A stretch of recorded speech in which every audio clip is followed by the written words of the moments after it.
Music, Priyanshu Singh.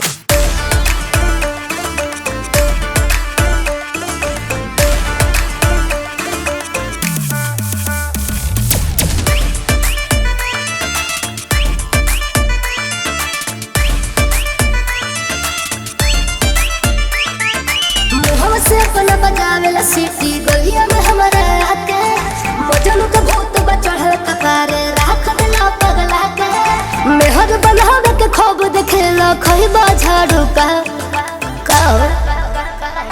एक बात बता दो असल कहीं फसल बारू का नजरी में बॉबी धसल दिल में बसल बारू का एक बात बता दो असल गोरी फसल बारू का नजरी में बॉबी धसल दिल में बसल बारू का।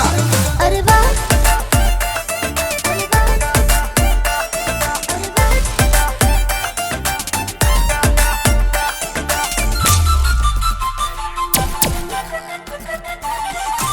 कैसे होत गुजारा बा खर्चा इतना सारा बा के करेला फाइनेंस ये बेबी पूछत हई या बारबा का मतलब बा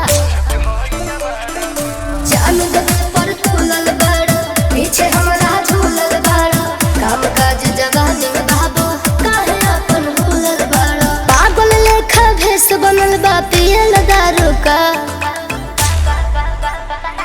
एक बात बता दो असल कहीं फसल बारू का नजरी में बॉबी धसल दिल में बसल बारू का। एक बात बता दो असल गोरी फसल बारू का नजरी में बॉबी धसल दिल में बसल बारू का।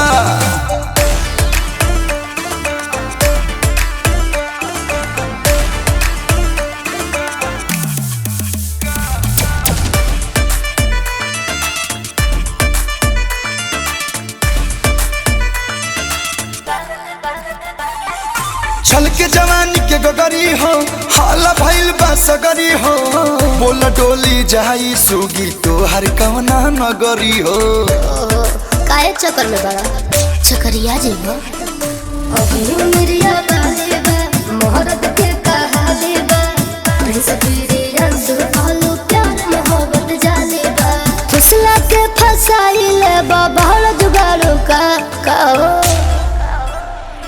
तोरा प्यार लबानी तोरा सल कहीं फसल बारू का नजरी में गोरी धसल दिल में बसल बारू का तोरा प्यार लबानी तोरा सल कहीं फसल बारू का नजरी में बॉबी धसल दिल में बसल बारू का।